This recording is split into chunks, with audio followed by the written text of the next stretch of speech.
Matthew Gutierrez, what is the most important quality for someone to have in their 20s?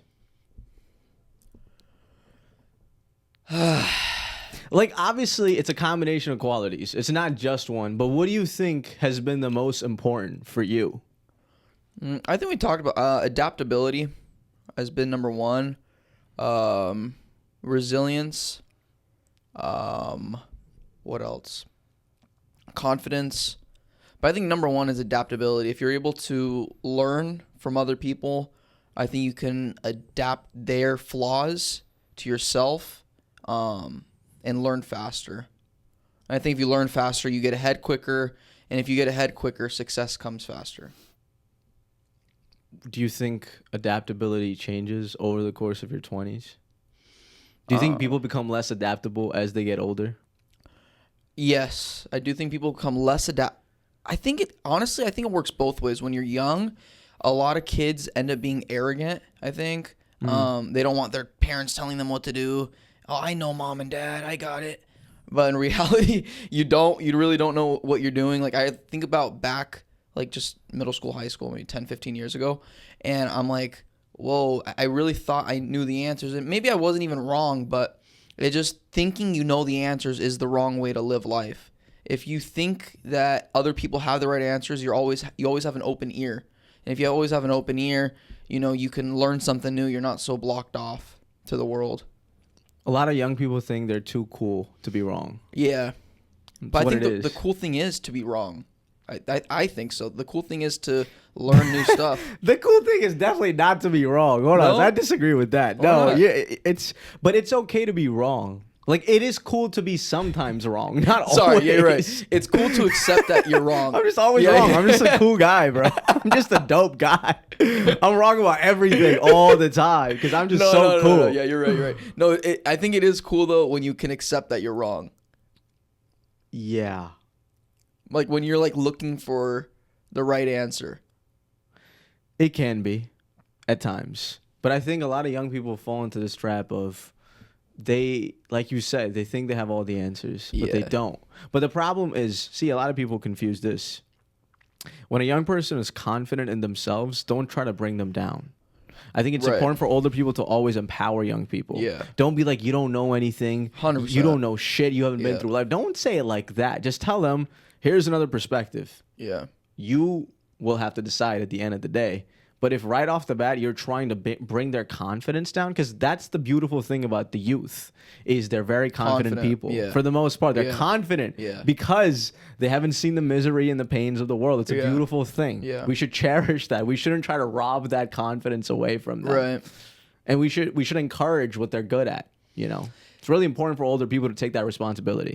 That's the weird thing about life, bro. Like, as you're saying, the confidence it's almost counterintuitive, right? Yeah. To being, like, adaptable. Like, arrogant and confident. It's so important in success, but then again, it's like you need to be able to learn from other people. If you can't learn from other people, you're not going anywhere. That's the thing about success. It's like it's always going to be like the square peg in a circle hole. Like, you're never going to be able to fit through every single time. Does that make sense? Yeah. That's the problem. Like, everyone has like this plan, this solution, but it doesn't work for everybody. Like, there's so many successful people that are, I'm sure you've met them, extremely arrogant. Like, they're not listening to anybody else. Like, I'm the right one because I'm the winner. I'm the winner. And there's other people that just literally just learn from others, and then that's how they win, because they're basically just piggybacking off of other people's success or other people's losses, and then they, re-engineer it for themselves. But if you don't have that balance of everything, like, that's where things, I think, get jumbled up and people get confused and don't know where to go and what to do.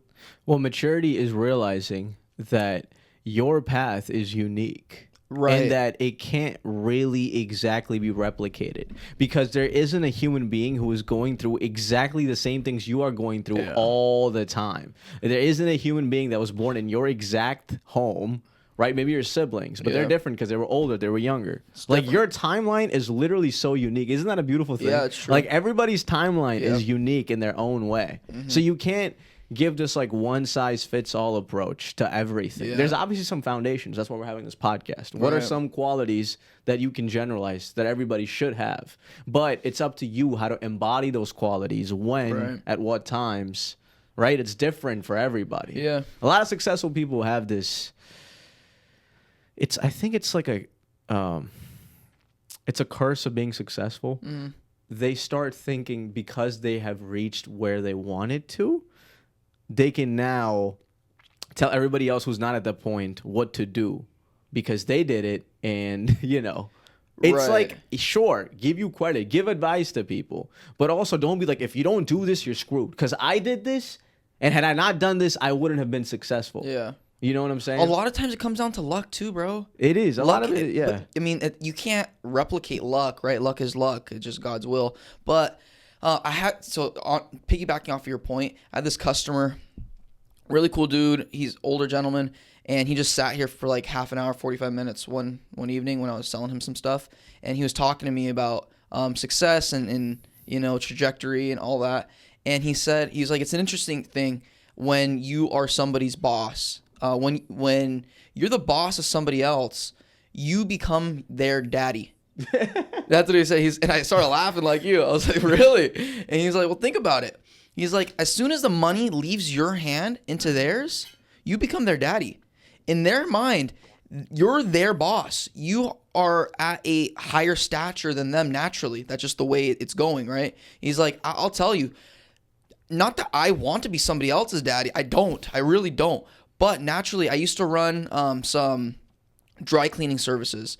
And there was this lady, she would come to me with her relationship problems. She would come to me with financial problems. And it's like, I'm just as human as she is. I don't necessarily have the answers that she needs, but she feels that I'm the one that's going to have the answers because I'm in a higher position. So she had this emotional attachment. More than emotional attachment, right? It's like this dude is literally... this dude has the answers because he is in a position where he doesn't have to worry about finances. He, in fact, is able to pay me and allow me to survive. And so what that tells me is it's more than in your head, right? Like the successful person, it's more than in their head that just because they're successful, they have the answers. Other people tend to believe it. Yeah. We talked about this, right? Like if you believe it, people will believe it too. Yeah. Well, if you are simple. It, right? If you are it, people will succumb to it. But that's a great boss because a lot of people are not going to go to their boss and confide in them for, I don't know. I don't know how true that is. Have you done that before? No, because I have a mentor though. That's the thing. No, but have you, when you worked multiple jobs did you ever confide in your boss? Were you ever vulnerable with them while your personal life? I've only worked with them for 4 or 5 months. Like nothing where I'm able to draw that. And also, I have like a mentor in my life. I don't need to go confide in somebody else and find a mentor in somebody else. Maybe this lady didn't have a father, or there's so many people like that out there. I think it's important for bosses to be humble. I like working for people that are very honest and say, I don't have all the answers. Mm-hmm. I've hired you to help me find the answers. Yeah. It's amazing. And if your boss respects you, it's a blessing. Yeah. Honestly, because then you're like, okay, we're actually on the same team, as opposed to your boss just constantly telling you you're wrong about everything. Your entire life perspective, everything you prioritize, you're wrong. You're just a wrong person. That's why I hired you, to fix your life. I hired you honestly it was a favor for you. I don't like those people. I hate that, bro. It's like, bro, like, what are you talking about? Yeah. What is this? I didn't ask for this. Why are you paying me? You're paying me to do my job. Let me just do my job. Exactly. Yeah. Those bosses are rare. The ones that are actually humble. Like, you can say you're humble, but deep down you can tell if somebody's actually humble or not.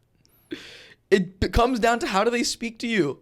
If they're speaking to you like downwardly, okay, obviously you're not a humble person. Right. Right? But if you're talking to me like, okay, like, what are your thoughts? Or, like, the thing is, if they're able to understand that you're just as human and that humans make mistakes, that's all you can really ask for. Yeah. So many bosses out there, they think just because you're experienced or just because you're working this job and they're paying you that you can't make any mistakes. Yeah. That's not how humans operate. That's not how we work.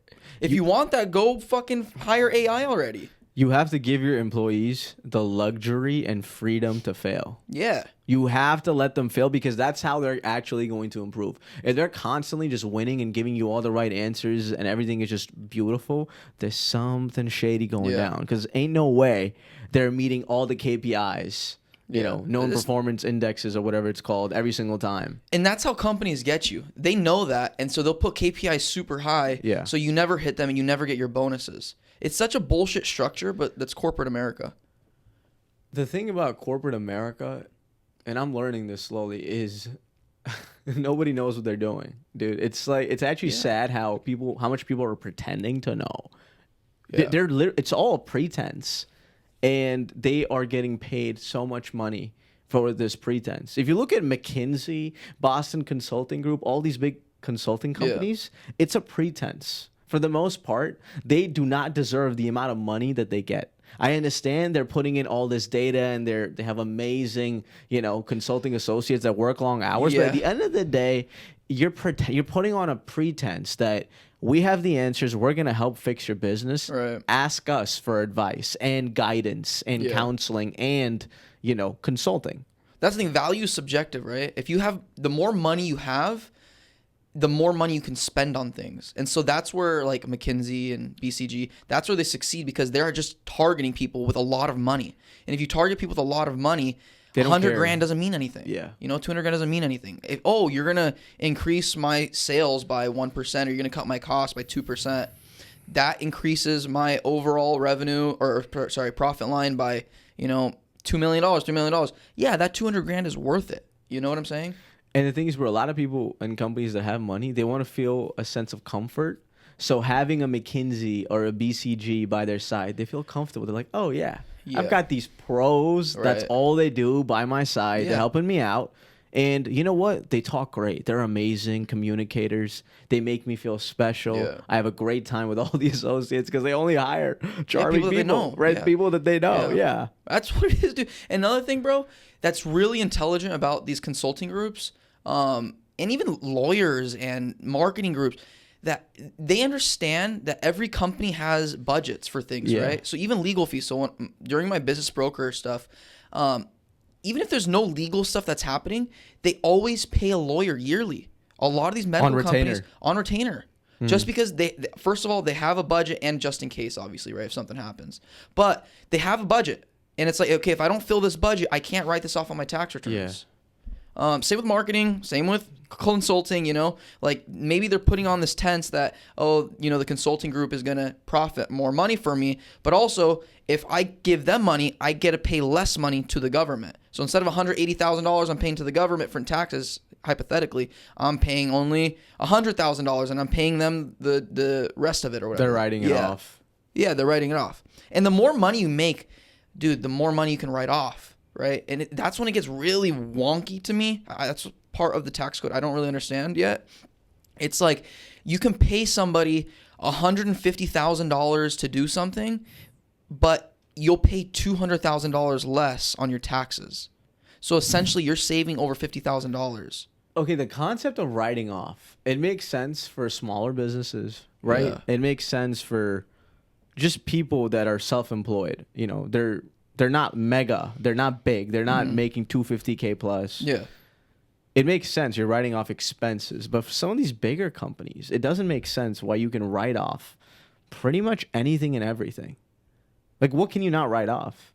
I want to take a class. What are you not allowed to take write off? There's a lot that you can't write off. But what happens is tax professionals, they'll figure out a way. They'll hide it, basically. But legally, see, that's the thing. That's the creativity. So there's something called outside services in tax code. Outside services. And it's like, what does that even mean? That's a category? Category, yeah. What's it called again? Outside services. Outside service. Yeah. It's literally called outside. Outside services. There's another called dues and subscriptions that you would assume, but it's more than you think. I'll tell you that much. There's people that, like some of these medical guys, I mean, their revenue line is a few $1 million. Great. But then their dues and subscriptions are like $20,000, $30,000 a year. It's like, what are you spending $20,000 to $30,000 on? And they end up saying like, oh, well, you're not the IRS, right? And obviously not, because I'm trying to sell the business, so I'm trying to increase their profit as much as possible. It's important to have like smart tax people, but that's why like wealthy people always land ahead because they honestly they figured out the system. Yeah. And they know how to play the system. Yeah. And poor people don't have the time to play the system. And They're working hard. They can't afford a team. Huh? That's the yeah, thing. they can't afford. a team. They can't afford to hire somebody and pay them so much money that their only job is to save them money. Yeah. Rich people have a team, dude. It's crazy. Like that's all it is. Yeah. You have a good tax guy. You have a good lawyer. You have a good. I don't know what else there is, but. It's just about finding talented people when you become rich, sticking with them, building good relationships with them, and that's it. You have a good life because you found the right people. Congratulations. And they cater to you, yeah. Yeah, and they tell you a wealth manager. Yeah, a wealth manager, everything. You get a cleaning lady, People have cleaning. Yeah, you get a massage therapist, you get masseuse, actual therapy. You have a cognitive psychologist evaluating your vitamin dosage and how it affects your neuroplasticity. It gets ridiculous. Yeah. But going back to like what's actually important to have in your 20s, so maybe one day you can be wealthy and rich. I can't wait to be rich and so I can turn down all this stuff. What? Just like all the things, like a maid and butler, like all. I don't want. You say any this of that. now. I know that's the thing. You say this now. Say this now. The whole journey of humanity is everybody gets corrupted, dude. Everybody says they're different, and then you have to literally actively be cognizant not to get corrupted because it comes in doses. It doesn't happen overnight. Yeah. Unless you're just born evil. Or you know what? On the other hand, I think maybe it's okay to do that, but you have to pay them well. What I'm so against the idea is another person like is lower than me because they're working for me. Like I don't like that. Well, that's capitalism, right? It's like skill sets and value. Yeah. So you are. But if they're like a nanny, for example, right? They're with you 24/7 pretty much. One day a week they're off. They should be compensated well. Like their entire life is based around you. Like they're not compensated poorly, 80,000-90,000 for like a low skilled labor job, I guess, right? But nannies make 80K? Yeah. 90K? In-home nannies? Actually? In-home nannies? Yeah, I think they make like 80-90K. That's their entire life, bro. That's an entire life. Living for somebody else. Yeah. They deserve more than that, bro. They deserve more time off. That kind of sucks, though, because you're like a house slave, pretty That's much. literally what you are. Unfortunately, servant. you're a paid house slave as a nanny. You're an indentured servant, bro. As a nanny or like a butler. I mean, their lives probably aren't terrible. They get to travel and do things that they wouldn't be able to do otherwise, but the thing is, you're physically responsible for babies. Yeah. You are. It's a big job, for other human beings. Yeah. Something goes wrong with them. That's see, at a corporate job at least. Okay, I messed up a report. Okay, no one's dying. Yeah. I messed up, a Slack channel that I was supposed to be a part of. I wasn't. But if a baby drowns in the pool, baby has an allergic reaction to nuts. You're toast. The baby's gonna die. Yeah. It's involuntary manslaughter or something. Yeah. Yeah. But okay, in your 20s though, in my opinion, you said adaptability. I was thinking about this on my car ride here in the last couple of days. I think the most important quality to have in your 20s is faith. If you believe in yourself, you have to almost believe in God as well. I was thinking about, okay, what makes me believe in myself? Mm. There's no guarantee, but if I believe that there's a just God and God rewards honest and hard work, then I can have the comfort of knowing that, somebody's looking down upon me and he's going to make sure that I'm taken care of. I honestly, if I was an atheist, I don't know if I would still have confidence in myself because I'm so attached to this idea of the Almighty, the gracious God, giving me the ability to be the best of myself and being confident in his grace and doing everything I do through that lens. Because if I don't believe that there is a creator, then there's no guarantee of any of this. There's no guarantee, even if I put in hard work and honest work, that I make it. Mm. In my opinion, at least. I don't know. Go ahead. What are you going to say? I was going to say, I feel like I believe in God and I believe he does. I believe he knows all, right? And I don't think just because you believe in God means you're going to be successful.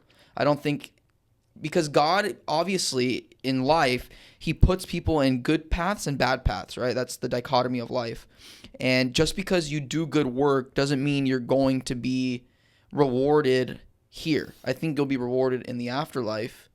But on this world, I don't think his good grace is indicative if you're doing good work or not on this planet. Mm-hmm. I think you have to believe in him because to be a good person, to be basically to feel good inside yourself, right? And in hopes that the afterlife you'll be in a good place. But in this world, I don't think it has anything to do with belief in God.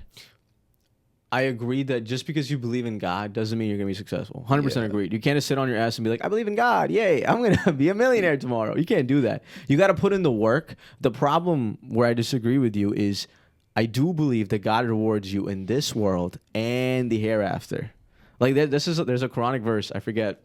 I don't have the citations, but it says like God blesses you. God gives you heaven in this world and the hereafter. Like, it doesn't just have to be a binary that's only in the hereafter. Like, God will reward you in ways that you did not expect as long as you are putting in the work and you're not trying to find any shortcuts. Like, me saying I believe in God doesn't mean that I take a day off because, I believe in God, I have, like, a extra credit. Yeah, that's not what I'm saying. Yeah. What I'm saying is I think there's, like, basically what I'm saying is I think there's, like, a predestination, and I think God puts everyone here as martyrs for something.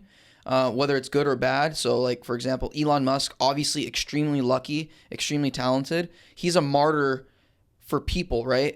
Elon Musk is a martyr? I think everyone's a martyr. I think you're a martyr. I think I'm a martyr. I'm just using an extreme example. Wait, define what martyr means for you, you know? I think martyr... More context, I want to know. I think martyr means to show the people something. Right, whether for good or for bad, people die for something. That's typically what people say as a martyr. People die for a reason, but I think people live for a reason, right? I don't think it's just die for a reason. Everybody has a purpose. Yeah, so even like these kids in Gaza that are dying, I think they're martyrs, obviously, right? They're martyrs of cruelty of the world. They're martyrs of, faith in something, hardships of the world. I think that's what they're martyred for. I think hyper successful people like Elon are martyrs for, confidence in yourself and belief that you can do anything you want in this world. So their purpose is to show people that. Yeah, that's what I think. And I think that's a predestined thing. Like, I think Elon was destined for that. That's like, I think God literally said, hey, like, I'm going to choose this dude from South Africa and he's going to do something.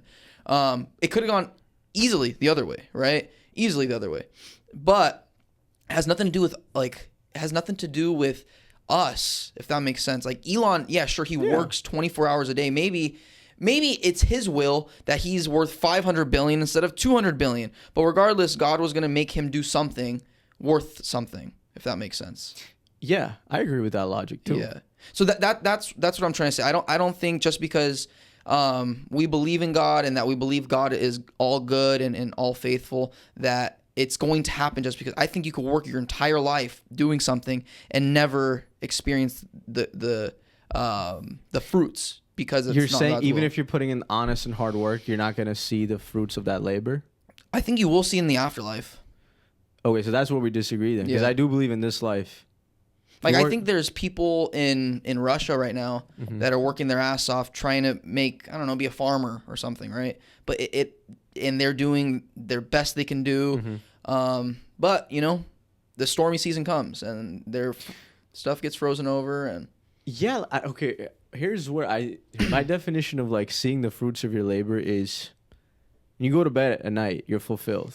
You don't feel like you're failing. You don't feel this emptiness. God gives you a sense of ease. There's like this verse I really like in the Quran. It says, with every hardship there is ease. So yes, okay, I agree with that. Yeah, with every hardship there is ease. Like, yeah. Obviously, just because you believe in God does not mean you're gonna have an easy life. That you're not gonna face any challenges. Yeah. In fact, you may even face more challenges because you believe in God, and God believes that if you believe in Him, you'll be a stronger person, right? Yeah. So your life actually might be harder, but will you see the fruits of your labor? I think it's almost guaranteed that you will, because as long as you have the right intentions. If the fruits of your labor mean rich, fame, fancy car, obviously those metrics are superficial to begin with, right? if you're doing it just for those purposes, God knows your intentions. But that's the Western way. Well, that's the thing, right? So maybe I disagree with the Western way of. But what is your way? That's my the question. way is, if you want something in life, I do actually agree with that God has a plan for everybody.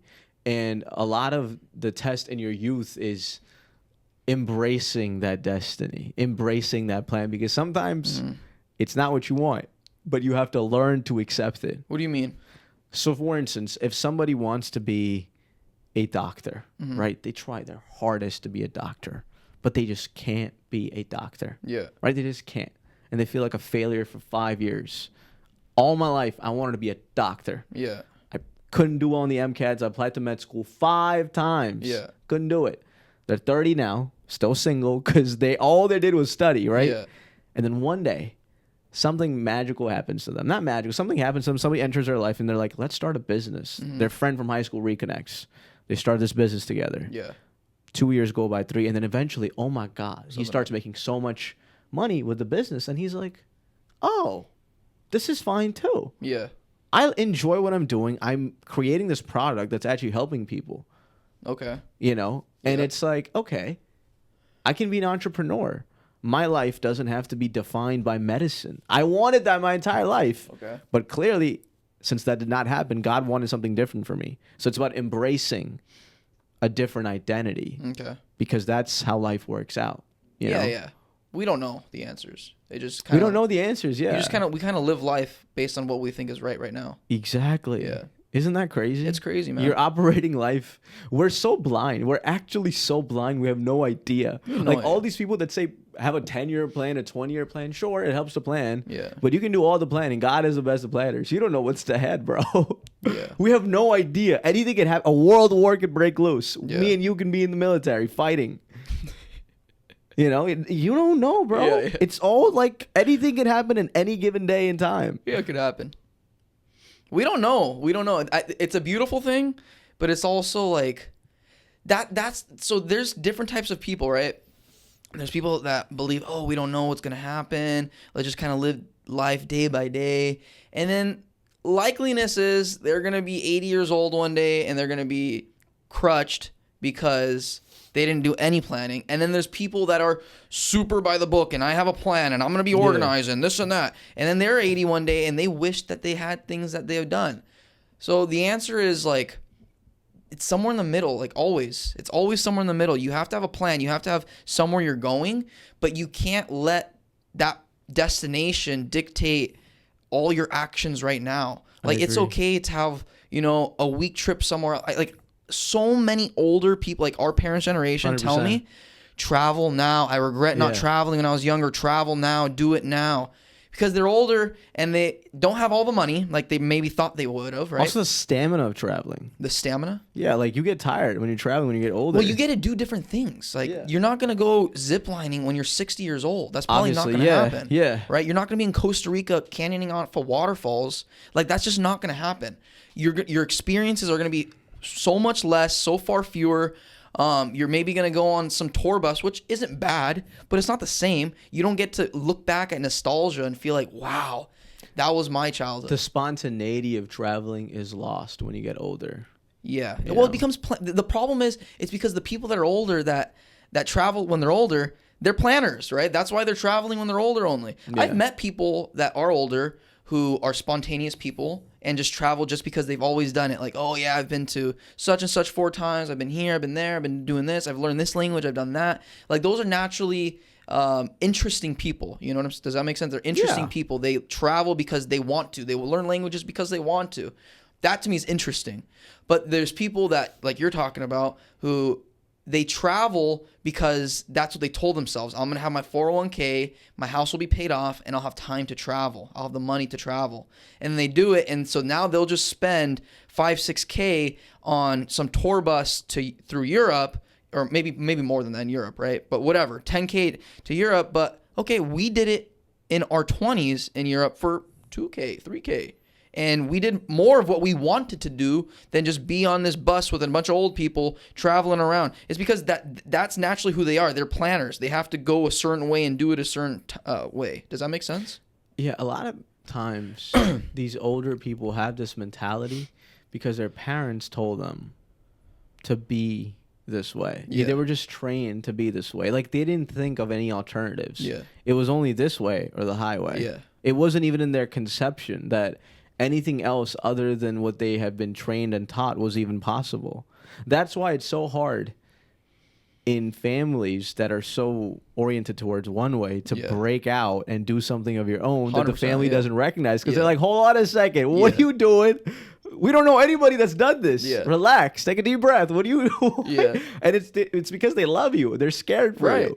And one thing I've learned in my 20s, dude, is fortune favors the brave. When I was investing money in like, I never made like millions of dollars. I always made some profit. Something I learned though, dude, is I was always rewarded when I took a major risk. Really? I was always rewarded when I took a major risk, when I didn't know. Okay, maybe not always, but more times than not. I was rewarded when I took a huge risk. There was no guarantee of anything being possible. Like, it was, you know, there was no institutional backing behind it. I think that's the right word. But in life too, if you're trying to be successful at anything, success means, you know, achieving better than others in what they're doing in the same field, right? That's what I'm basing success as. You are doing better than most people in what you're trying to do. Numerically. Yeah. So if you're an athlete, you're performing better. You're putting up, you know, your stats are just better. But I think fortune favors the brave means you are taking the risks that nobody else is taking, that everybody else is afraid to do. You're pushing the boundaries. You're constantly, you know, being creative, and you're not scared of it not working out because you have this demented idea of what you're capable of. And because nobody else even thinks that's a possibility, they all think you're crazy. And let them think you're crazy until it all works out, you know? Like Kobe, bro, would work like a maniac. He would sleep in the gym. I get it. It's an extreme work ethic. Fine. But he was pushing his boundaries. LeBron James, different example. Family man. He enjoys his time with his family. Everybody's different. He achieved insane amounts of success, but he also is crazy with the way he works. He's a workaholic. He's really efficient. He's found this balance of taking care of his body, stretching, working out in the gym, not taking days off, but also having a great family life. Like, he's been with the same woman since he was 16 or 17 years old, bro. Crazy. He's been a father for 2 decades now. Kobe too, right? 16, 17. He's with his lady. I don't know. But LeBron is now playing with his son in the NBA. That's amazing. Yeah, that's pretty amazing. Are you kidding me? That's a dream. Nobody's ever done that. I can't think of anybody that's ever done that. He did it, bro. He hit all he hit all the benchmarks of life. Amazing father, as far as we know, amazing athlete, and a really solid human being. It's awesome. I think I want to go back to your point about like wait, one more thing before I finish. See, that's LeBron's example just tells me, like what you said earlier, is you can carve your own way. A lot of people say you have to be this way to get this. You have to do this. You can't have a wife. You can't have family. You can't have kids. Otherwise, you won't be able to prioritize your work. You can only do this because no, you got to do this. No, but it's all possible if you have the will and patience to make it possible for yourself. If nobody's ever done it, please try to do it and prove them wrong. It's wrong until proven otherwise. Right?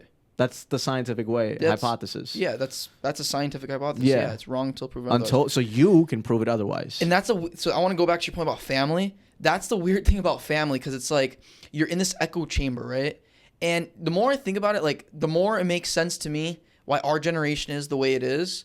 Because I think it's like 75% of us live with our parents until we're at least 25, I think the number was, right, of our generation. I think it's like 60 or 70 under 30 are living with their parents. Something like that. Something like that. That is so, like, I don't think we've ever seen that before in history. Like, that many people. Have we ever seen that? Do you know? I'm not sure. I'm sure in the old times, with family units. 80%? But in the modern day, in the last, 100 years. 100 years, say 200 years. Because homes are so expensive. Yeah. That's the thing. It makes sense because our parents, they, sheltered us so much from the world, I think. At least, coming from Western place, sheltered us from the world so much. And then it's like a perfect storm of, well, it's too expensive to move out to kind of carve your own path, right? And then you're at home and you get stuck in this echo chamber, because I think everybody has this echo chamber at home where it's like, oh, this is the way we do things. And it's always like we do things a certain way, or we've always done this, or our family is this way, or, you know, because this is our last name, we have to make a certain amount of money, or we have to be lawyers or doctors, right? You get my point 100%. Here. And that's the weird thing. Like when you live at home, and you're in your 20s, you get locked into this echo chamber. The we, exactly. Yeah. You get locked into that we. Yeah. And by not moving out, like now we're 25, and I think we're both of the mindset like we love our family, but we still have to think for ourselves and do our own thing, even though they might think otherwise. And that's the tough thing, because I don't think most people have that mindset. Because you lived out of the house for 4 years pretty much, right? Or 2.5 years. 2.5 years. I lived out of the house for a year and a half, right? And we travel by ourselves all the time. So I think our minds have been open, but I don't think most of the Western world's mind is open like that right now. Why do you think you felt sheltered? You think you felt sheltered growing up? Oh, definitely. They used to call me Bubble Boy growing up. Why? Because I was sheltered. My parents sheltered me from the world. Like, I couldn't go play outside and get dirty. I couldn't get hurt. Like, I never broken a bone, even though like I am extremely adventurous. Like, because now I'm super cautious. Even though I'm adventurous, I'm super cautious of the things I'm doing. Do you think your parents did that because they're Gen X? I think a lot of Gen X's generation did that to Gen Z. The more I talk to people our age, the more I notice that. They sheltered their kids. Why do you think they did that? Comparatively, because they endured a really tough life, right? They endured, like our parents' Gen X's generation endured the life of public gangs. It wasn't just mafia running things, you know what I'm saying, or cartels running things. It was actual public gangs. They were, they go to school, and even though they go to a good school, there's still, some Crips rolling around, some Bloods. There's still some gang violence. There was a lot of bullying. Bullying was way more prevalent back then. There wasn't like anti-bullying campaigns. In the 80s and 90s, yeah. They were outside all the time. So naturally, the more you're outside, the more you're interacting with other people, the more experiences you're going to get. And the more experiences you're going to get, the worse things you're going to see as well, right? Like you're going to see people shooting, maybe not heroin, but doing cocaine or smoking marijuana or drinking at a younger age, or jumping out of cars because why not? Doing stupid shit, basically, you know what I mean? So I think our parents' generation saw that and was like, I don't want that for my kid, because now that I'm older, I look back and it was fun, but I could have got really hurt. And I don't want my kid to get really hurt like that, so I'm going to keep them inside. And you felt it growing up? You felt sheltered? No. You were aware? No. When did this realization hit you? When I was like 16, 17. You're like, damn, I'm sheltered. I was sheltered, dude. I mean, I know people always told me, like all my family always told me I'm the Bubble Boy. On my dad's side, they always tell me that I'm Bubble Boy. But I didn't think, I was like, fuck you guys. Like, I didn't know what they were talking about, really. And your cousins agree, like, their experience was kind of similar to they felt sheltered, or? Comparatively to their parents, yeah. Interesting. Friends, I think talking to friends a little bit more. Hispanics are different, bro. I will say Hispanics are a little bit different. That, like, it's more like laissez-faire, like, hands off kind of. But your parents were except with the girls. But your parents were still, you're saying, they were not laissez-faire, No, yeah. They were really... they were different. Yeah. So them being Hispanic, your dad being, I think my dad is different than the typical Hispanic dad. Okay. Yeah. He's more, like, involved. He's more involved because he's like he always wanted to just be my friend. Like, he wanted to make sure I'm doing well, be my friend, and yeah. But there is things like even with my dad, there is like the way we do things, even inside my house, right? For example, I'll tell you this funny story, dude. It just happened this weekend. What happened? So my dad's been on me, bro, for the past few years because, I mean, you see, like, I do things at the warehouse, but I have a lot of free time in terms of the warehouse stuff, right? And my dad is a type where if, like, for example, the podcast, he believes in it, and he always gives me, like, his advice on it and, like, what we should do and things like that. But in his head, if something's not reeling in money, then it's not worth doing. Pursuing. Yeah. Yeah. Right? And he's been telling me for a while, dude, for years now. He's like, get another job. You can handle it. Get an account manager job. Get a job where you can do remote, where you can be on the road. He's been telling me for years, dude. And in the beginning, like when I first started Pallet Dudes, when I was worried that I wasn't gonna make money, I was applying because I was like, how am I gonna support the extra 10,000 I'm paying for Pallet Dudes a month? But recently, he was like, dude, you should just. He's been on me, so I was like, oh, fuck, dude, okay, I'll do it. Years of telling me, I was like, okay, I'm gonna start applying and let's see if I can get anything. And so I'm applying for this job, talking to this guy, and my dad was like, don't put you're the owner of Pallet Dudes. He's like, put that you're like a sales manager. Okay, I'll put him a sales manager. Whatever. Applying for a job. I'm talking to this guy, and he's you're a sales manager. He doesn't look into any of my other accounts or like business experience, right? He looks into Pallet Dudes. Of course. He sees me online on Facebook recording, and we're literally on the interview right now, and he's like, oh, you're social media facing, and I was like, yeah, I do that for the company, this and that. And he's very nice, man. He's listening right now. Yeah. I'll tell you, I'll continue the story. And so he's like, very nice. He's like, okay, we'll schedule, in-person interview next week, and and we'll get you set up from there, basically. And so he calls me the next morning, and he's like, hey man, I had a couple questions about Pallet Dudes. Yeah. And he's like, can I buy something from you? Yeah, no, not even that. Yeah. He's like, so it seems like I've been doing some more research on your videos and everything, and I seen some where you're saying like you're the owner. I was like, do you have any ownership in the business? I was like, no, but I can put you in contact with the owner. And he's like, okay. I was like, but I do get commission. Like I get commission off of my sales. And he's like, really?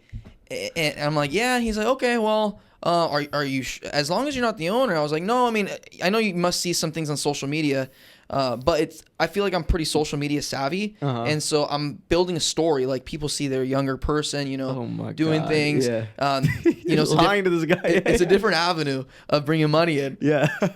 Okay. It's a different avenue of bringing money in, and he's like, huh. And I was like, oh, you're the director of marketing, right? I'm sure you get it. I'm sure you get that. He's like, no, I don't get it. And he's like, no, yeah, I get it. Yeah, I get it. Because see, that's the interesting thing. Yeah. When you tell somebody you get it, they're like, yeah, I get it. Because they don't want to feel like left out. Yes. Everybody's just pretending. You're pretending to him. He's pretending to you. Yes. This is what's wrong with the world. This is what's wrong with the world. It's like, who can outsmart the other person? Okay, continue. This is actually interesting. What happened after? And so I go out and I tell my dad, I'm like, dude, this guy's, he's on to us. He's on to us. Yeah. And I'm stressing out about it because I think okay, what was the job? It's a manager job. It's basically on the road, going and talking to construction sites and filming project management needs pretty much. But he doesn't know, and most people don't know that the time I spend at Pallet Dudes, it mostly is in the evenings. All my sales are pretty much in the evenings, right? And so like that morning time to afternoon, I'm literally capable of doing another job. Like no doubt I can do it. What do you do right now usually? Right now? Posting or do stuff for the podcast, just or vibing. Business broker stuff. Yeah. I take my mornings easier. So then what happened with this guy? Continue. Okay, so I'm all nervous, right? Talking to my dad. And I go back to my phone. I leave my phone in my room for like an hour. And I go back. I'm like, he called back again. And I'm like, he's got more questions about Pallet Dudes. And I call him back. I'm like, what's going on, man? And he's like, hey, I had a couple more questions. Pallet Dudes. Yeah. And he's like, so I'm on your LinkedIn right now. It's a CEO. I'm on your LinkedIn right now. He doesn't say Pallet Dudes anything about, but he's like, I see something about JG General Contractors and Pacific Reliance Business Brokers. And I didn't think about it. I didn't think about the business broker stuff. And I was like, oh yeah, business brokers. This is a schedule. You're like, oh yeah, I just do that on the side. I was like, oh yeah, my business broker. I do that, in the evenings, on the weekends. I have my real estate license too, so I'm getting mentored by like my dad's friend. And I was like, no, but it's only the weekend gig. Well, you're like, you get it, right? As a marketing, no, I didn't say that. As director of marketing, you have to spread yourself so thick that you're doing business brokerage, real estate, and construction all at the same time. You get it, sir, right? And then I was like, yeah, JG General. That's like my dad's company. I used to help him with like administrative. So I was like. I literally said, you know how it is. Wait, actually, I don't know if you know how it is, but with my dad's company, you messed up. You should have said, yeah. Well, he's the son of the owner of the company. That's why I said, like in my head, I was thinking, oh, like he gets what I'm saying. Like help your dad with things like here and there. You know what I mean? Okay. That's my assumption of his role in the company. Director of marketing for a construction company. Like, come on, bud. He's doing it for his father. Yeah. How old is he? I don't know. It How seems old like did he he's sound? mid-30s. Mid-30s. Yeah. Okay. So He's the only millennial. remote worker. He works in North Carolina. So, you know what I mean? So that I was like, you know how, I was like, actually, I don't know if you know how it is. And what did he say? And he was like, oh, yeah, okay. And I was like, yeah, just to make sure, the address for Tuesday is, and I gave the address. He's like, yeah, that's the address. And then he was like, thank you, man. And then he hung up, and I was, I appreciate it. I'll see him on Tuesday. And this morning, and I go back, I'm freaking out. I'm like, Dad, dude, he's doing a deep dive into my life. Let me guess. Did he text you now? No, he emailed me saying they canceled the interview.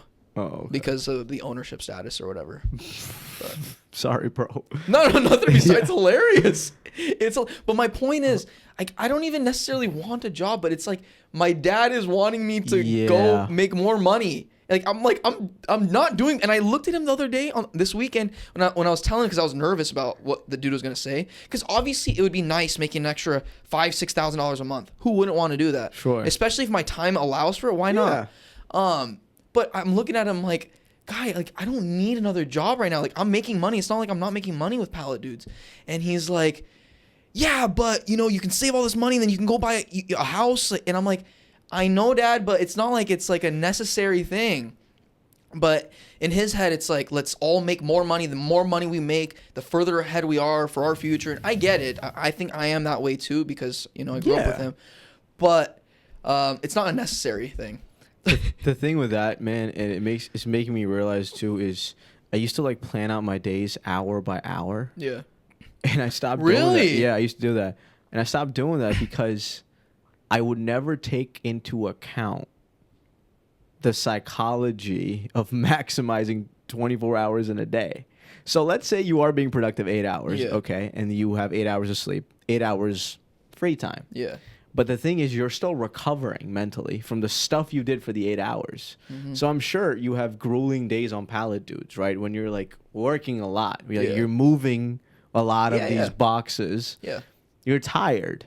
Now, if you were to do a full-time job, it would affect you mentally, because now you're actually maximizing your entire day. Efficiency. Right. Not many people can handle total efficiency.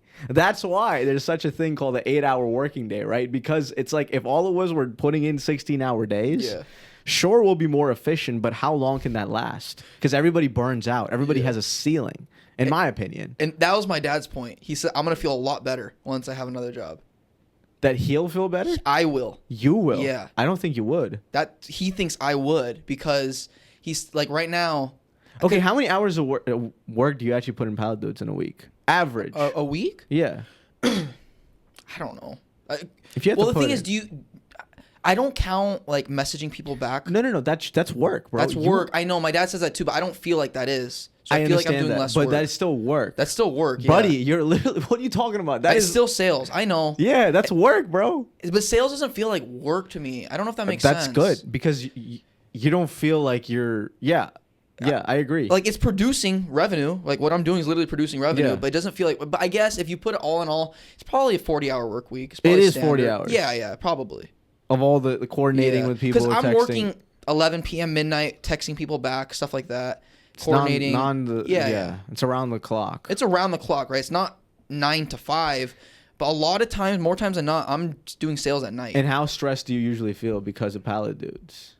Do you feel stressed? Not because of pallet dudes' work, no. It's just because, I do get that urge, like, okay, I wish I made more money. I wish I saved more money. I wish I saved quicker. Yeah, for sure. I think everybody kind of feels like that too, though. You don't think so? I've lost that feeling. No way. There's no way you lost that feeling. I wish I made more money. I wish I had more money in my bank account. I wish I had more money in my bank account, of course. Yeah, that's what I'm saying. No, but the thing is, like, do I actively need to do something? Like, that urge to do something to make money. I guess it's been coming back recently because I started working. Yeah. And when you get more money, you want to make more money. And that's my dad's point, too. He said, like, okay, you're going to make more money. He's like, you're going to feel like you're doing more with your time. If you're doing more with your time. Because he also knows me. Like, my brain functions at its poorest level when it's stagnant. Of course. You know? When I'm always doing something, like, I'm a lot better. I'm more efficient. Yeah. So that was his point. Get another job and, you know, make more money and this and that. But my biggest thing, I was telling him too, if I got another job, it's going to keep me from, like, my biggest thing is I don't like when people tell me when I can't do something, can and can't do something. I hate that. And I like to travel when I want to travel. Like, you don't tell me if I can travel 5 days or 12 days. Like, I want to do it because I want to do it. And that would definitely deter that. I can't work a job, a non-remote job, and then go travel the way I like to travel. It's not possible. This is the struggle about being in your 20s, right? It's like figuring out what to do with your time. Yeah. Because it's not like school. Yeah. Even in college, I had the most amount of free time when I was in college. Which allowed me to do like 4 different internships at the same time. Right. I was working around. I was like, I love this. Yeah. And you're making money? Yeah. Did you feel good? I made the most amount of money when I was in college. Dude. Really? Can you imagine? My Robinhood account at one point had like a lot of money, bro. Like more money than, it was like, I'll just say it. My senior year of college, bro, when I was 21 years old, I had $35,000 in my Robinhood account, bro. Can you believe that shit, dude? You're like, ah. It was all my hard-earned money. It was just like, I would just look at that and I'd be like, damn, bro, I'm rich. Dude, I went from like microwaving ramen noodles to like just having like a shitload of money sitting in my Robinhood account. I was like, what am I doing? Like, so I just gotta keep increasing to this. Yeah, but then eventually, like my second semester, I quit. Like, why? All my internships.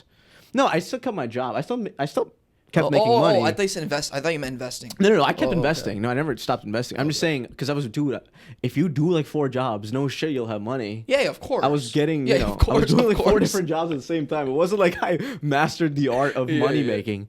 And it wasn't like I was a Warren Buffett. I definitely made some money. No, but you were pretty good at investing. Yeah. Like, your track record's better than my track record. I was okay. I have lost money too. I'm not perfect, but you know. Yeah. My point is though, like, what do you do in your time in your 20s? I feel the same way, bro. Like, ever since I started working again, I do have this urge. I'm thinking about money, because it's been coming in, right? I'm like, it'd be nice to have more. Yeah. But then you're doing it at the cost of what do you really want? You know, like, what do you really want in life? I know. You gotta just, and I know it's hard, bro, because like at least with me, dude.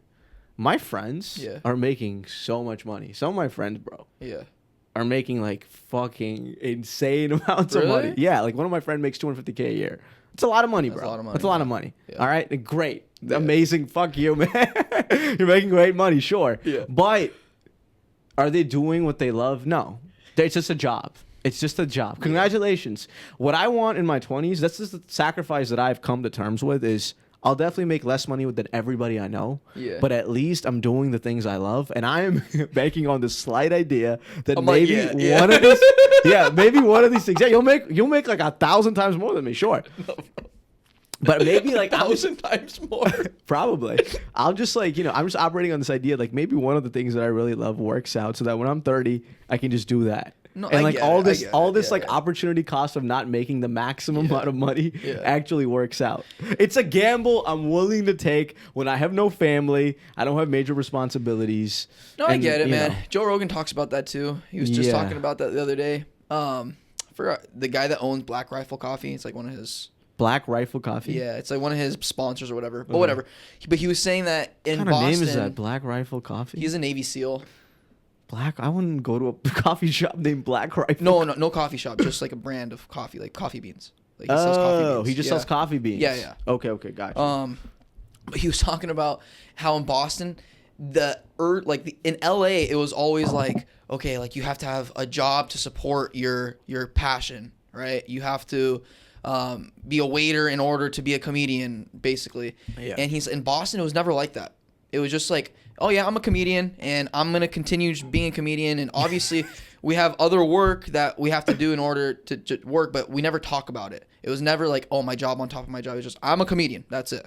It's not that I'm a waiter also being a comedian. That's beautiful. I'm just a comedian. You know, that's when people ask me, what do you do? I say I'm a comedian. So you're a comedian. I don't even say what I. You don't say what you do. I'm not doing that. Yeah, because you box yourself it's all about in. psyche, bro. Yeah. I was thinking about that. You box yourself in because I just got this job, right? And I'm like, people ask me, so what do you do? New people, I meet new people all the time. Yeah. I'm like, I'm a comedian. I was tempted to say marketing man. I've said it a couple times because I don't want to explain everything. And the moment I start explaining to people what I'm doing, they're just looking at me like, "Is this guy like just delusional? Is he crazy?" When you say that, comedian? because if I'm explaining everything what I'm doing, like, what do you do? Okay, podcasts and comedy. They, like, I give like people rides a lot. Yeah. And they look at my like. What do you mean you give people rides? Like as in like guests come in my family or like for my mosque people come in Really? Yeah, like they travel or like they're coming Uber? in like huh? Do you get money from this at all? Or? No, I just do it. You just Uber for free? Yeah, it's favors. Not favors. It's like work. Well, it's like I'm just helping people out. I enjoy that because I get to meet new people. It's like volunteer work. Yeah, it's volunteer. It's volunteer work. Okay. Whatever. I'm just like saying, a new person putting their suitcase, they see my cricket game and they're like asking me questions. It's just like I'm like, what parts of myself do I tell this person? But my point is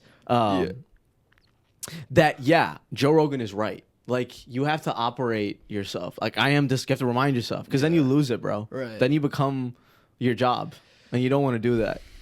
Yeah, it's tough, man. It's tough to do everything. The thing is, like, but the other thing, it's also like, well, you kind of have to have a job in order to support your life and your aspirations. It's just part of it, You know what I'm pissed off about, bro? What? About your story about this guy is like, why does he care if you're putting out these videos and like you are the owner of Pallet Dudes, right? I can say that, right? Yeah. Okay. Because I don't know. Okay, so you didn't get that. Yeah. Okay, you're the owner of Pallet Dudes. Why can't you just work another job? Like, who's this guy to say, well, you have ownership in another company? So it has nothing to do. It has nothing to do with his job. You know why? Why? Because he's afraid that you're going to use the company time? They don't like ownership, bro. Like, corporate America doesn't like owners in general. Because they're more likely to leave. They're they're self-starters, they don't want to invest in right? them? Yeah, exactly. They want their employees to just bleed their company colors. Yeah. And, Wow. You're right. That's exactly. That's what it is. That pisses me off, bro. They want more Indians, bro. And they want more Indians. Literally, they actually want Indian people. Yeah. They want the Indians. They do. That's the thing. Like, if they had hired me, for example, right? Any of these companies hire me, I'm going to perform the job efficiently. I'm going to. Yeah. I know myself, right? That's not the issue. Right. The issue is like I can't tell them that I have a business, or else they're gonna be like, oh, this dude is at our owner's level. He's an owner. My owner's an owner. So like it's like it's a weird game. They like to play a political game. They want the account managers, account executives to be kind of like pressurized downwards. Do the job, bleed their company colors, not want anything else. And it's just like, they also have to understand we're in a different time right now. Different time. It's very different. It's not in the 50s and 60s where you could be with one company and that's your entire identity. That's not how life works anymore. I literally cannot put all my eggs into one basket. If I want to be financially free and have a house over my head, a mortgage, and a family to support, I cannot afford to be with you for the rest of my life and work for you. It's not in my interest. I don't think it's in humanity's interest. It's not in America's interest. Yeah. It's actually better for the economy if you are doing multiple things. Because you're doing Pallet Dudes, you're actually empowering the economy in a small way. Yeah. But it's definitely... It's good. You're selling products. People are buying it. It's helping consumerism. It's helping entrepreneurship. It's like helping it's inspiring. America. And if you do another job, it's helping America even more because you're being productive. You're helping another business. Right. So the more productive we are as a collective, I know it sounds crazy. It is true, but though. It's the truth. Yes. The biggest thing about like being an owner, bro, is like inspiration. Anybody can do it. Like. Yeah. That's the problem. There's so many jobs. Like my dad told me, he's like, I think before when you had like you were an owner on your resume, didn't work because you're an owner. Like that's just what it is, unfortunately. And so that's why I changed it. But it's like, bro, who cares? Like if I'm bringing in you money, bro. They wanted in the pipeline $2 million at any given time, $2 million. If I have a pipeline of $2 million and I have another job on the weekend, like who cares? Why does it matter? And it's interesting, bro, because I just went through the job interview process too, and all of them asked me about the podcast, Gen Z Speaks, because I put that. Yeah. And people were like, some people told me, don't put it. Somebody said to put it. And I'm like, okay, here's something I've put so much time in and effort. We've done 100 and plus episodes. Now, It's a real life experience, bro. I've literally interviewed Dozens of people from all walks of life. Right. We've talked about very interesting things. Yeah. And sometimes not so interesting things. It's given me a lot of perspective. Oh, yeah. So I was like, I'm going to put this, and all of them asked about the podcast. They all asked. They all asked because, Yeah. you know, it's like, that's weird. What's that about? Yeah, what's that about? But I think it's important to be honest when you, I don't know, at least for me, I don't like hide stuff for the most part in my resume. I just put everything in. It's fine, whatever. Because if a company will want you, I want them to. It's like, you know, I want them to like me for who I am. For who you are. I don't want them to be like, we don't like that about you. Fuck you. I'm not your like husband. I'm not trying to marry you. I don't have to tell them. Yeah, bro. I do. Who the hell are you? Exactly. That's a great point too. I don't have to tell you what I'm doing on my vacation. Technically, I am the sales manager here. Yeah, but yeah, exactly. So who it's just a cares? technical, bro. It's literally a mindset of like 80s and 90s. They don't. It's the same. They don't understand the new era. People just don't get it. They don't understand. They're like, why are you doing your own thing? Just do one thing. Yeah. No, I can't because it's your dream. It's not my dream. Yeah. Your dream, you can die tomorrow. You could go financially bankrupt. You could be doing some shady shit that I have no idea about. Right. And you're telling me, oh my God, I wasted my 20s working for you, you asshole. Yeah. It's I'm crazy, not doing bro. that shit, it's dude. Crazy. I think that's what was so interesting about Pallet Dudes. Like that name doesn't sound like Tradesman International or C.H. Robinson. Yeah. You know, it sounds like, what the hell is this? But you're a profitable business. Yeah. You're a CEO of a company that makes actual money. Why the hell are they scared of that? That's so stupid, bro. I don't know. That honestly pisses me off. I'm like, the audacity of people. Like, are you kidding me? Just because somebody like has something else? Honestly, when I read the email this morning, I was laughing, bro. Yeah. I was like, oh my God. I was like, classic. I sent the screenshot to Alexis. She was like, I guarantee he's gonna be keeping tabs on you now. Yeah, the next video should be like, as a CEO of Pallet Dudes. What if he comments? When he starts hate commenting on every post, I knew you were the CEO. No. People in their 30s are so weird with social media. Millennials, I've learned, bro, they don't understand social media still. They don't get the game. They don't get it. They don't get the game. Like, I was talking to somebody about the podcast, right? And somebody said, you have 300 followers on Instagram. Your podcast is not going to take off. So if I were you, I would stop doing the podcast. Who told you that? Literally, somebody recently. Who? Somebody in their 40s. Okay. It's fine. I'll tell you later. Okay. Do I know him? No, somebody random. I don't know them. Okay. We were just like looking at my Instagram. Something Gotcha. somebody knew I met. And I was like, okay. I was like, yeah. I was like, yeah, it's gear. I was like, it's hard to take a podcast up. But I was like, how do I explain to this guy the podcasting game? How do I tell them? Yeah. It's literally a warm up, like Chris Williamson said, till 150 episodes. The reason why you know the podcasters is because at this stage, when everybody was telling them no, they refused to quit and they kept doing it. And over and over, bro. People just don't. That's the thing, and that's why most people are mediocre. Yeah, mediocre. Don't listen to mediocre. People are not in a bad way. It's like because they don't have. Going back to the point, right? Fortune favors the brave. It takes a different type of person to count on yourself when the odds are stacked against you. Yeah, you know they don't have it. It's not even that. It's not a bad thing to be mediocre. What does that even mean? No, it is what it is. It's just life. What some people they don't want more, and that's fine. Yeah. I honestly, bro, deep down, I'll be honest, I wish to God, I was just telling that to somebody, I wish I didn't have any ambition. I wish life's a lot easier. Sometimes I wish I didn't want to be public facing.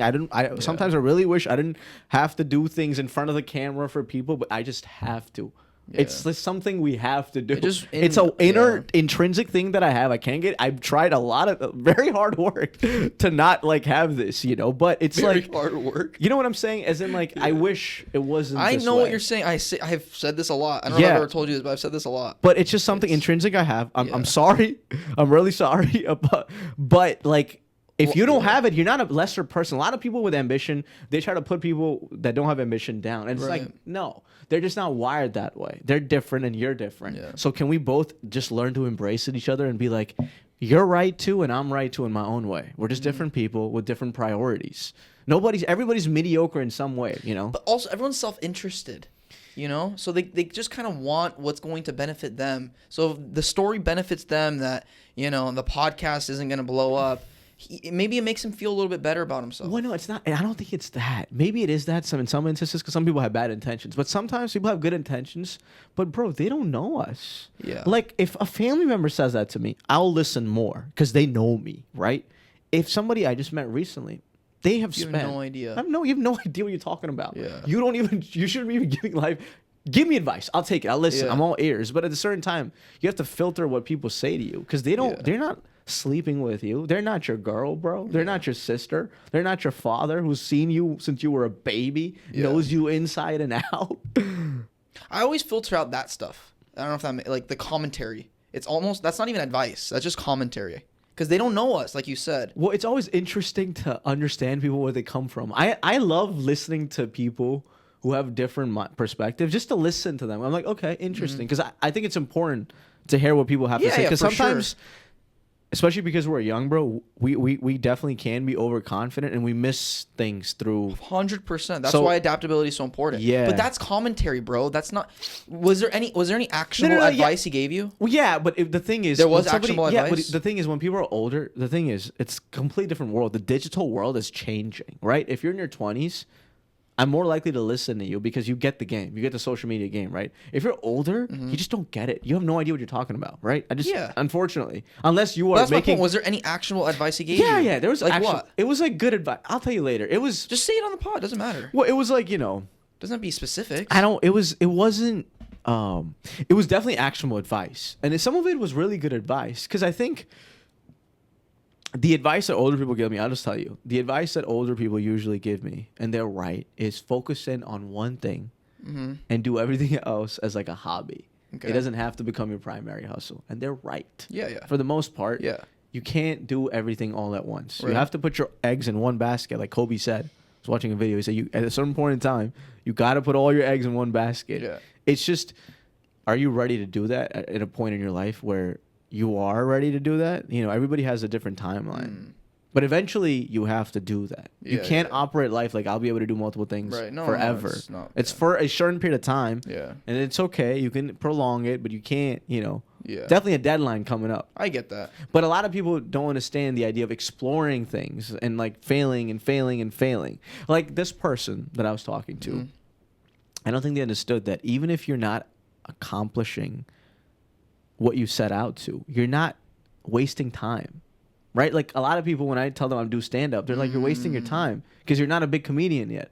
I'm like, dude, do you understand? Do you understand comedy? Like stand up comedy? They don't get it though, bro. I'm like, they Andrew don't get Schultz. Andrew Schultz became a MSG selling comedian after 13 years of trying. Matt Rife, he's young, 20. He started when he was like 14 years old. Yeah. It took him a decade to get somewhere. I'm like, relax. You don't just become. Yeah. You're like, nah. Like, I'm like, do you understand the stories of these comedians? No, they don't. They don't get it. Yeah, they don't They're get it. They're just consumers. Yeah. If you're a consumer, you don't get the struggle. Right. So it's like, I will respect your opinion. I'll even listen to it.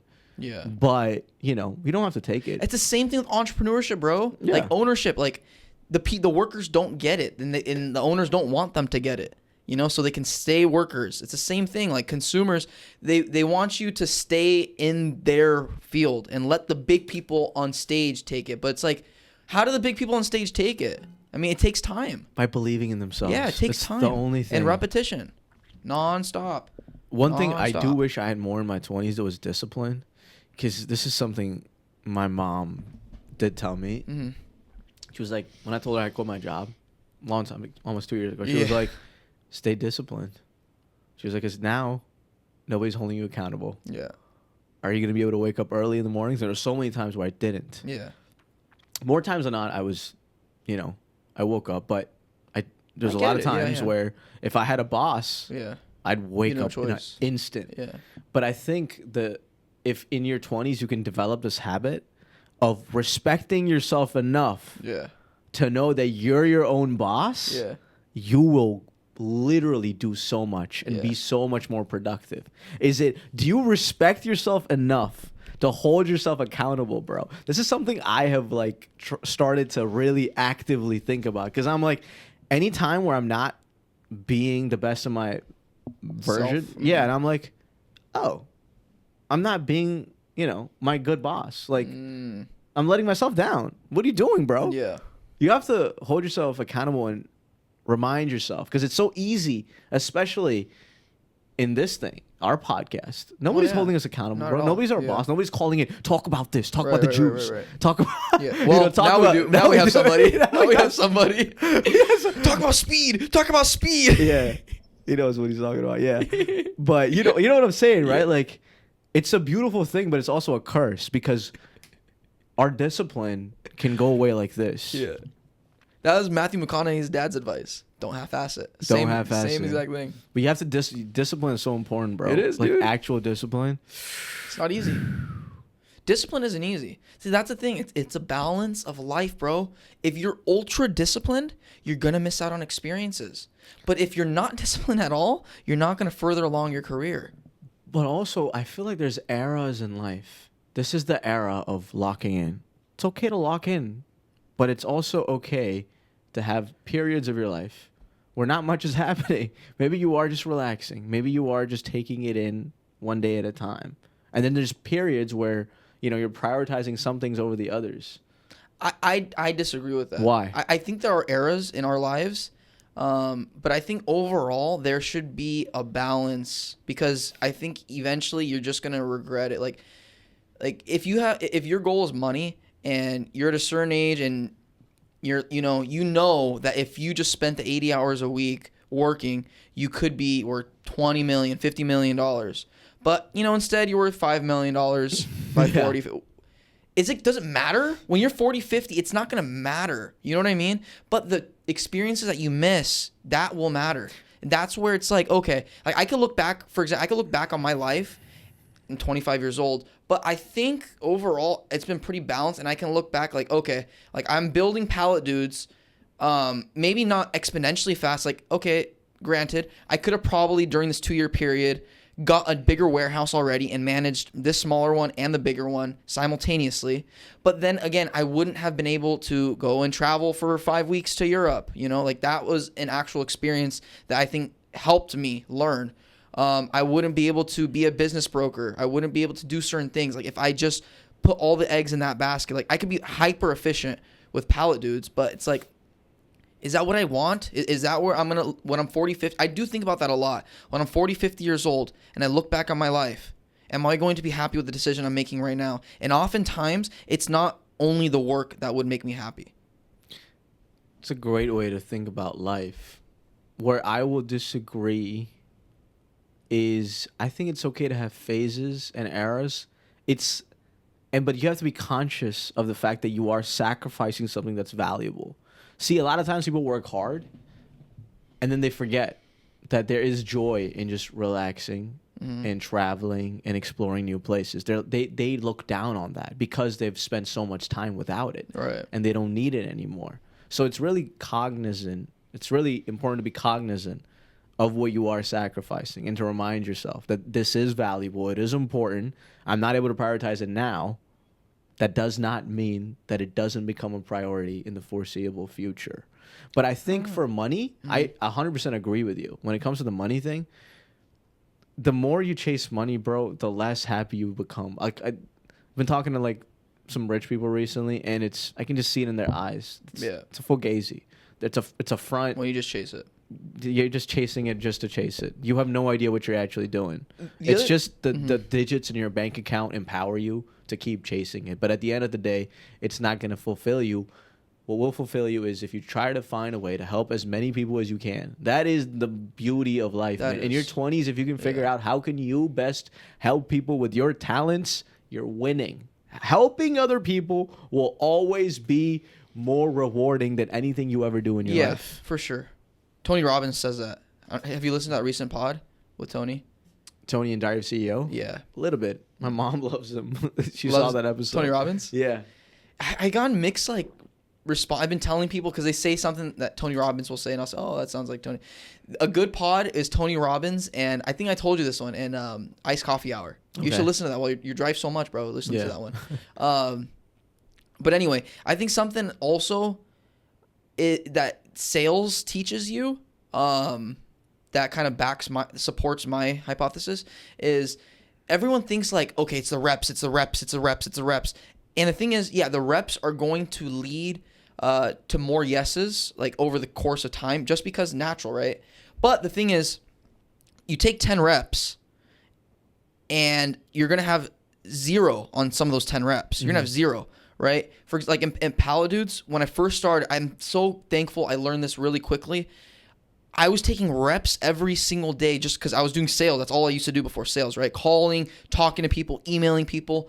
And what I realized is it's not about the reps always. It's about the quality of the reps. And so the reps that were coming in were the warm leads. And if I can cater those warm leads, so for example, right now, I still do this to this day. If I get people that even inquire about something, most likely they're just inquiring just to inquire, right?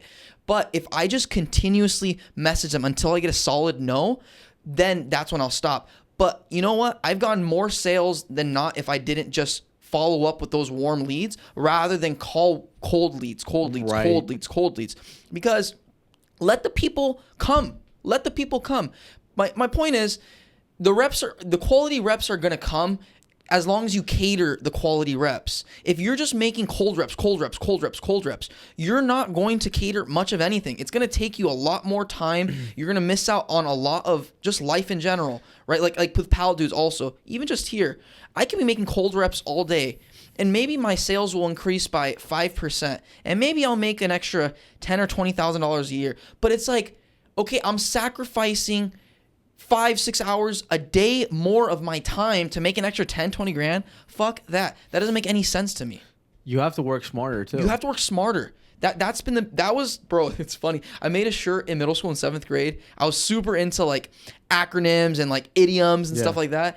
And so I made a shirt that said, in the front says logic is life, and on the back said work smarter, not harder. I didn't even really understand what that meant in 7th grade. I understand that it was a insightful thing and very wise thing, and I was like, okay, I'm gonna be like that. That's gonna be one of my things I'm gonna think about. And in high school, I don't think I ever thought about it that way. College, but you look back on life, it's like you gotta work smarter, not harder. People say work hard. Things are gonna happen. That's not how success operates always. I would change that to work smarter and harder. Work smarter, but that's the thing, bro. You work smarter and harder, and you miss out so much on life. Well, you're right, dude. There's definitely an opportunity cost to being your most efficient self. Yeah. The opportunity cost is you're going to feel incredibly empty because you are letting go of the joys of life. And from there, like, it's marginal success. Like, you hear Elon Musk, Steve Jobs, they all say this. At a certain point, I mean, I'm sure you've seen the bell curve, right? Yeah. What the fuck, bro? Do you want to be if you're Mark Zuckerberg, do you want to be richer than Elon Musk? Does it fucking matter? No, I agree. I don't care about the 1% to 2%. At a certain point in time, you have to let it go. You gotta let it go of your ego. I don't care about the 1% to 2%, bro. It's I don't the care. ego. See, it's the ego that comes in the way. But I feel like in your 20s, you have to keep laying the foundations because you're building something brand new. Yes. You gotta see that advice is great when you make it. When you make it. In general, I think. In general, it's important. But in your 20s, I just disagree with that because I feel like in your 20s, you do have to work really hard. You just do. There's no alternative. But like you said, you have to recognize smarter because as you were saying, the cold call things. Yeah, cold call. Bro, I was doing so many mics for comedy in 2024. I would do like 40 in a month. I would do like 5 mics in a day. I would just be a comedy. 2020? 2024. Not 2020. 2024. That's when I recently quit my job, right? Okay. I was doing like, I think my max ever was like 4 or 5 mics, which is like 5 hours. Just constantly sitting there, 4 or 5 people bombing. Yeah. I realized. Did you see the most exponential growth during that time? That's also when you first started, so I'm sure. I definitely got a lot better, yeah. But the problem was, I wasn't writing as much. You know, the thing is, well... Because you're putting so many reps in, yeah, because you're putting so many reps in. The back end, I was like, it's the same thing with cricket, right? That's the smarter part. Yeah, it's a smarter thing. I realized, okay, maybe I should write more. Yeah. And do it strategically and not just be sitting there and be like, yeah, I'm putting in the reps. Yeah, I'm getting better. Yeah, I'm getting better. Same thing with fast bowling. My coach told me. He's like, the best advice I can give to fast bowlers is bowl less. And I was like, what the hell are you talking about? Bowl less? I'm never going to get faster. But now I'm realizing as I'm getting faster, I'm like, he's right.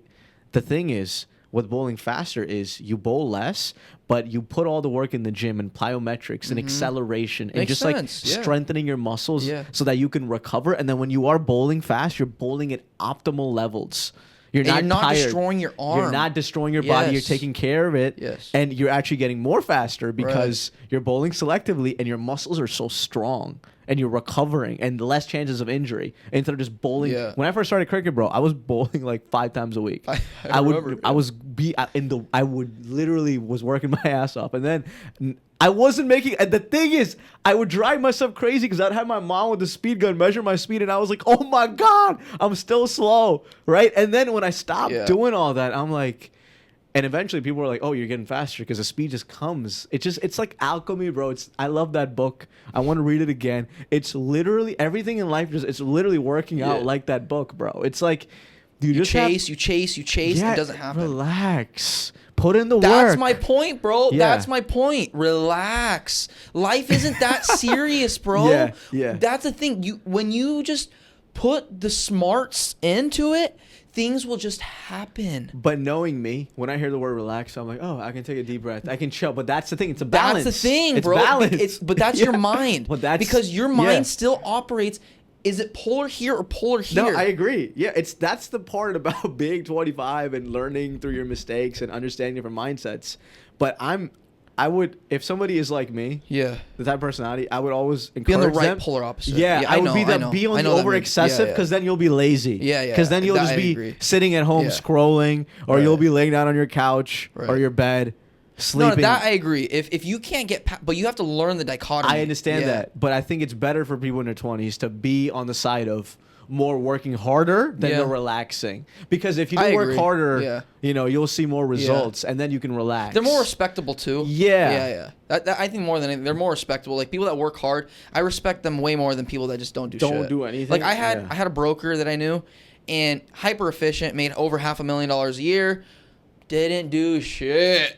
How do you make so much money? Scroll on Twitter because he's been in the business for so long. And he worked smart. He just worked. That's all it was. He worked smart when he met people. He networked. And eventually when you network with people, you can just shoot the shit with them when you're 30, 40, 50 years old. Now when you're in your 50s, you make $500,000 a year.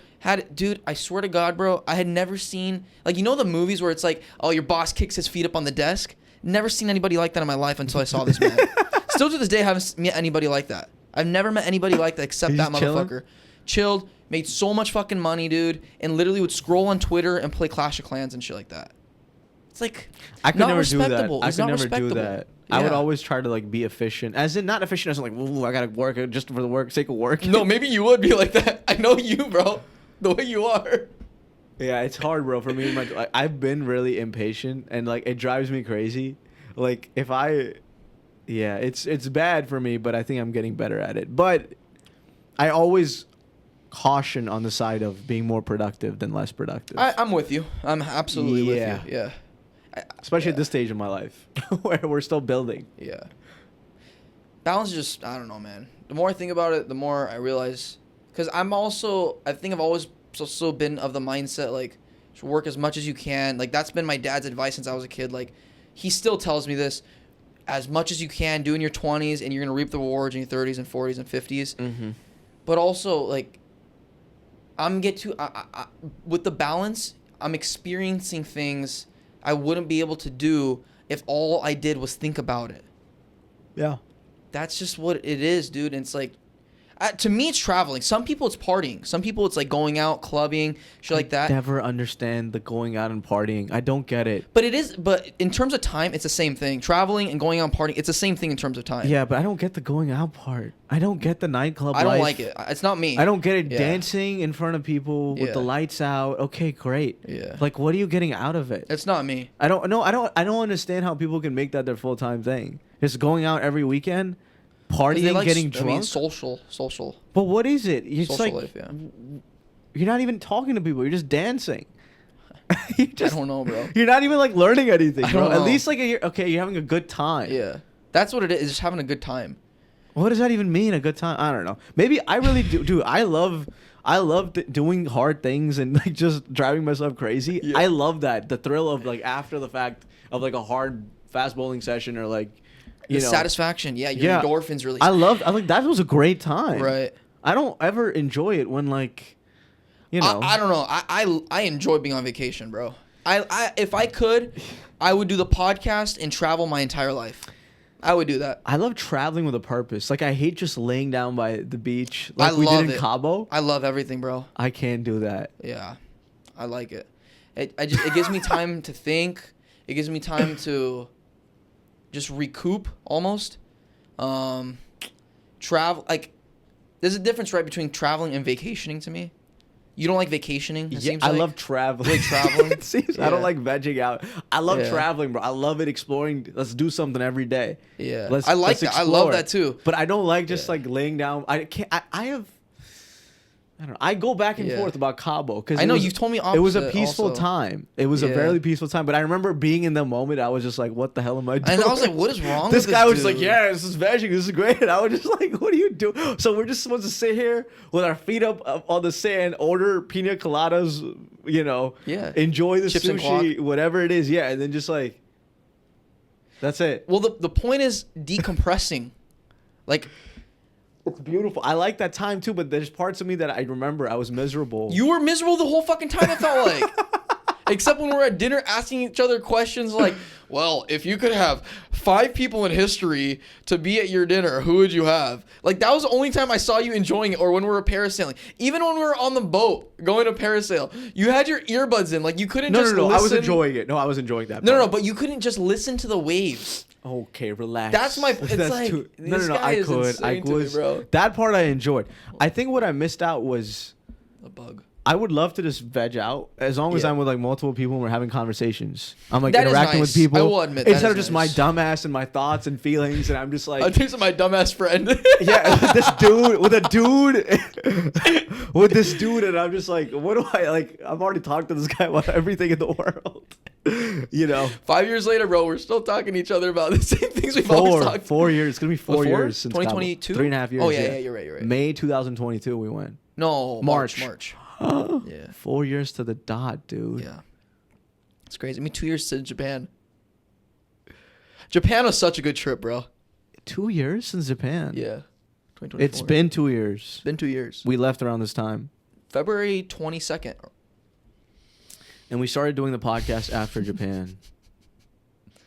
Is it? No. Yeah, Really? yeah. We started posting after. Oh yeah, you're No, right. no. You're right. We you're didn't right. record it. We came. We didn't. You're It was right. after Japan we We started. were talking to Jenish on the trip, like, come back, bro. I remember that. I don't on remember the, that. on the subway. Really? And he's like, no. I think you were pushing it. I was like, bro, just leave it. Like, so do it or us, too. I do remember. Hope. I Crazy. can't wait till the podcast works out. Dude. But you see how Yeah. flies, things just dog. Change.